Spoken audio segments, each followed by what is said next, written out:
I bet you're a lot like me and love being near the water. And if that is the case, then there is an area in St. Augustine that gives you access to the ocean and the river, and that is Anastasia Island.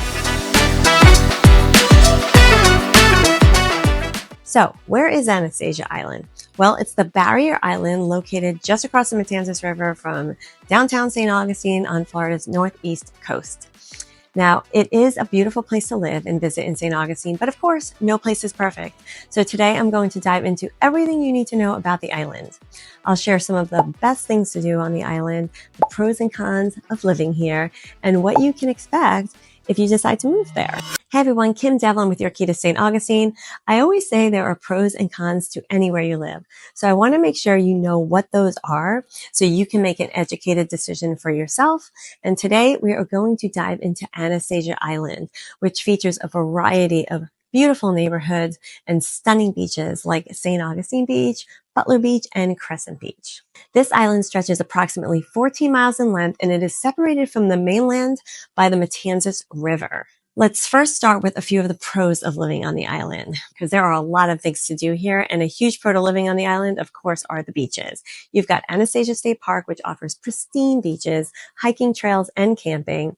If you're into water sports, you can rent kayaks or paddle boards and explore the salt run. And if you're a surfer, St. Augustine Beach and Crescent Beach are the top spots to catch some waves. And one of my favorite spots on the island is Matanzas Inlet, which is the furthest point south on the island. And I love this beach because any beach on an inlet offers a calmer place to swim on the inside if the ocean is too rough for swimming. Now, I'm not a great swimmer and big waves definitely freak me out, but that's just me. Another favorite spot is Anastasia State Park. It is located on the northernmost part of the island and is on the south side of St. Augustine Inlet, and it runs all the way to St. Augustine Beach.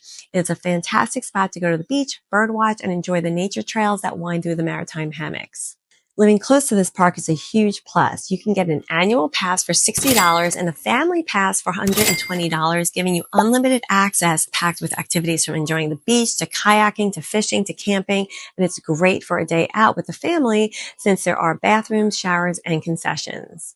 The island also has a super laid-back vibe. People are friendly here. There's no rush, and it's all about enjoying the outdoors. It's probably because people that live here are basically living in a vacation destination. And let's face it, when people are on vacation, they tend to be happier. Now, for those who love history, the St. Augustine Lighthouse and Maritime Museum is a must visit. You can climb to the top for an incredible view of the island, and the museum is packed with fascinating maritime history.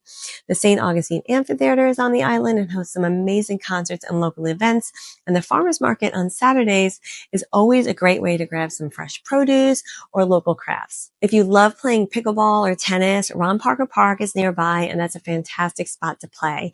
And the famous alligator farm is here too, where you will find not just gators, but exotic animals and lots of different types of seabirds.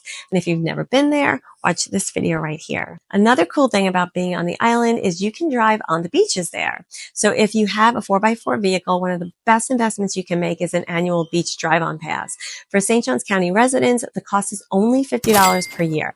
So you will receive a sticker for your dashboard and have access to multiple drive-on beach ramps where you can cruise several miles along the coast to find the perfect spot. Now, when you drive onto the access point, you head south and park next to the dune, which allows you to walk a short distance to set up camp for the day. Now, this is especially helpful in the spring and summer when tourist season is at its peak because the public parking areas can fill up pretty quickly. And speaking of peak season, let's talk about the crowds, because Anastasia Island is a major tourist destination, especially during the warmer months. This is when you will notice more traffic, busier beaches, and longer lines at local restaurants. And while it's great for the local economy, it can get a little overwhelming during peak season for the residents. So if you're looking for a quieter part of the island for your year-round home, reach out to me and I'll provide some other neighborhood ideas that might give you a little bit more peace and quiet away from the tourism. Now, one of the things I love most about Anastasia Island is how walkable and bikeable it is. Neighborhoods like St. Augustine Beach, Seagrove, and Davis Shores make it so easy to get around without needing your car. And you can walk to grab a coffee, bike to the beach, or take a stroll to one of the island's many local shops and cafes. It's got that small town vibe where you bump into people that you know. And if you're looking for a community oriented place, then Anastasia Island definitely checks those boxes. The island offers a wide variety of communities to suit different lifestyles too. St. Augustine Beach embodies the classic beach town vibe with charming old Florida homes and surf shops and relaxed dining options. For those seeking country club living like Marsh Creek, they provide a perfect community for people who love to play tennis and golf.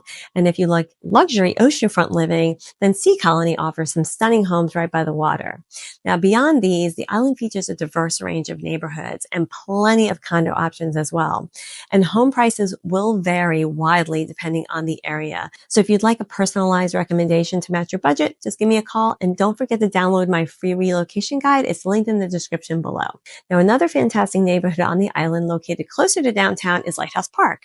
This charming area surrounds the St. Augustine Lighthouse and runs along the Salt Run, featuring beautiful historic homes and cottages. Its elevated terrain means most homes are not at significant risk of flooding, which is a major advantage. Just north of Lighthouse Park is Davis Shores, a vibrant neighborhood with spacious lots and a variety of mid-century modern homes. However, its lower elevation makes it prone to flooding. It sits in flood zone AE, so flood insurance is often a consideration here. One important detail to note is that both Lighthouse Park and Davis Shores falls within the city district of St. Augustine, and this means property taxes are higher compared to areas on the island that are outside the city limits. Now, that's just something to keep in mind when budgeting for a home in these neighborhoods. One downside to living on the island are the flood zones. While being close to the beach is amazing, it does come with higher insurance costs. Living on a barrier island means homeowners insurance is typically more expensive, and there's an increased risk of flooding in certain areas, especially if you're in flood zone AE.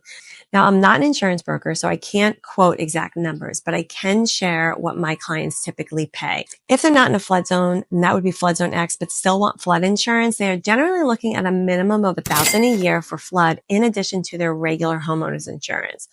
For homeowners insurance, depending on the size and location of the home and so many other variables, you could expect a premium to start at a minimum of $3,000 a year. Now, another challenge is that your options for insurance carriers become more limited the closer you are to the coast.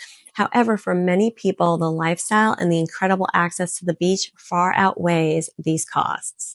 Now, if you are in a flood zone AE, such as Davis Shores or many of the areas in Crescent Beach, then make sure you do your research before buying a home to know exactly what you're getting into with insurance and flood risks.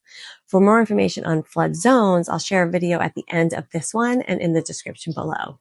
Obviously, there are a lot of great things about the island, but one thing to consider if you do want to live on a barrier island is access during storms.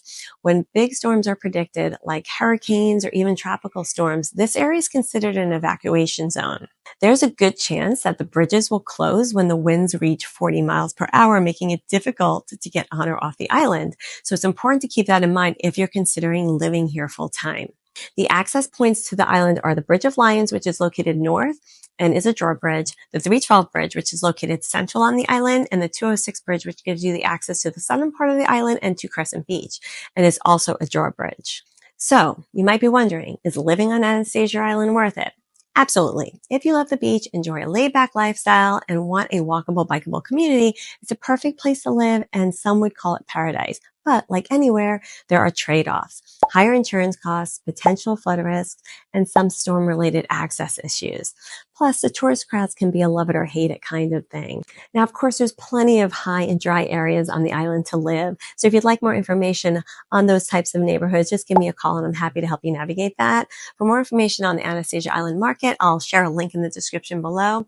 And like I said before, if you'd like to learn more about flood zones, watch this video right here. I'll also put a link in the description below. Now, whether you're considering making a move to the island or just dreaming about that beach lifestyle, hopefully this gives you a better idea of what to expect. And if you have any questions or want to know more about living here, drop a comment below or reach out. You'll find my contact information in the description. Thank you so much for watching, and I'll catch you on the next one.